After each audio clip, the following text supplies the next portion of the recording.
Good morning students, कैसे हैं आप सब। आज हम कक्षा 7वीं की हिंदी पाठ्य पुस्तक का बच्चों दूसरा पाठ करेंगे। पाठ का नाम है बच्चों दादी माँ।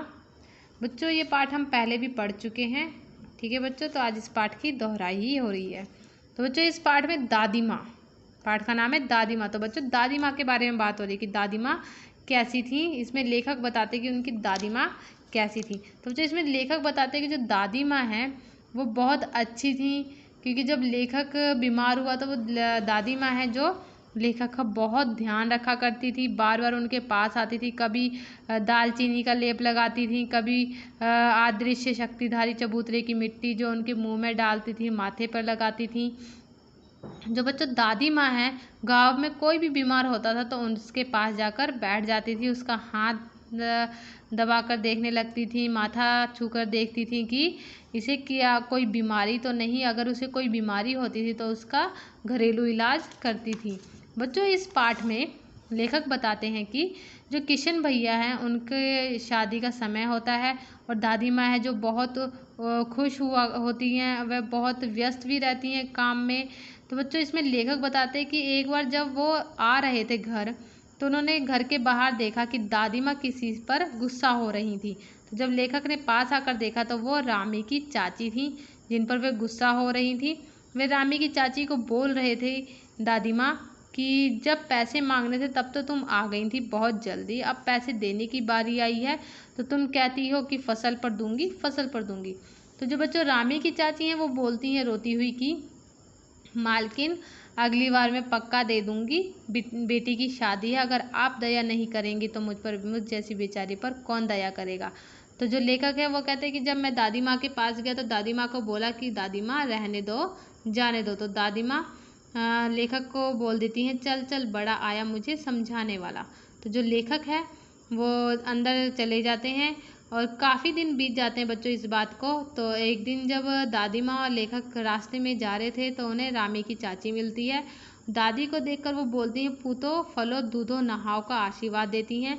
तो जो लेखक है वो पूछते हैं रामी की चाची से कि क्या हुआ। तो रामी की चाची बताती हैं कि मालकिन हैं जो बहुत अच्छी हैं, भगवान उनका भला करे। कहती हैं कि ये कल घर आई थी और इन्होंने पीछे के जो पैसे हैं वो छोड़ दिए और 10 का नोट दिया और बोली धन्नो तेरी बेटी मेरी बेटी, 10-5 रुपए के लिए क्या हंसाई ना हो, देवता है बेटा देवता।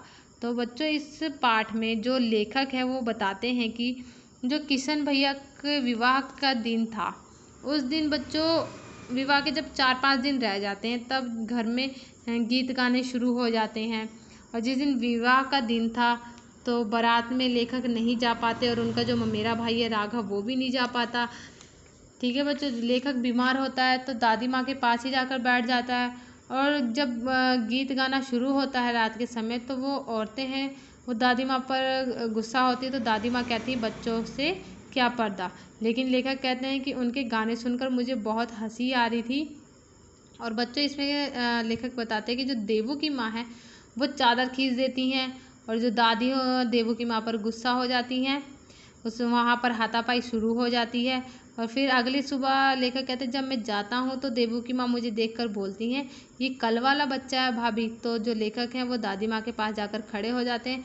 बच्चों इसमें जो लेखक है बताते हैं कि जब दादाजी की मृत्यु के बाद दादी हैं बहुत उदास रहने लग गई थी, बहुत उदास रहने लग गई थी।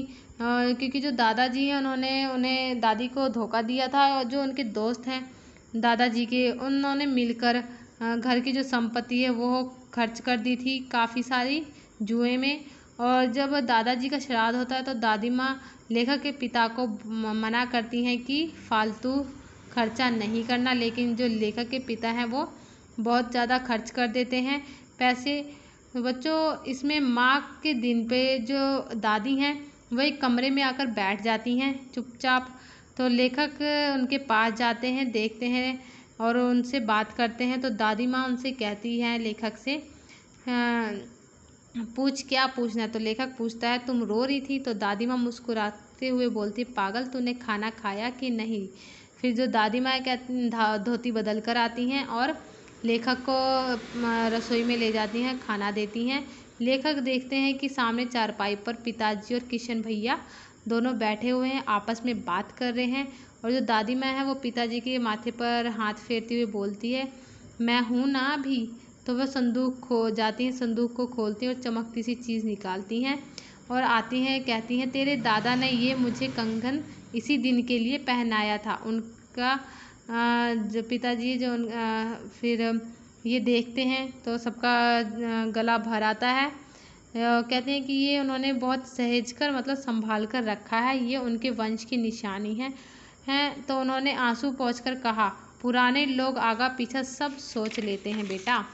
तो इसमें बच्चों जो लेखक है वो बोलते हैं कि जब उन्हें किशन भैया का खत मिलता है, पत्र मिलता है, तो उसमें लिखा होता है कि दादी माँ अब नहीं रही। तो जो जो लेखक हैं वो बोलते हैं कि उनकी आंखों पर विश्वास नहीं होता उन्हें कि दादी माँ अब सच में नहीं रही। तो बच्चों आप सभी ने ये पाठ अच्छे से पढ़ना है।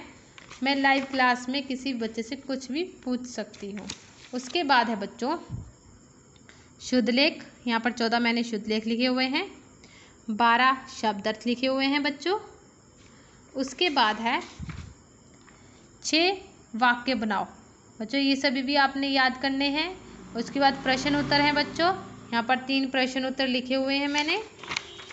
ठीक है बच्चों, यहाँ तक है प्रश्न उत्तर। उसके बाद है बच्चों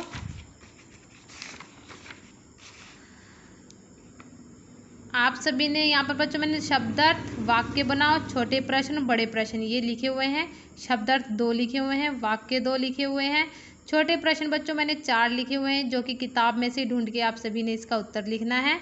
और बड़े प्रश्न उत्तर लिखे हुए हैं बच्चों, ये भी आप सभी ने अपनी कॉपी पर लिखना है। मैं लाइव क्लास में सभी बच्चों की कॉपी चेक करूँगी। ठीक है बच्चों, thank you, have a nice day.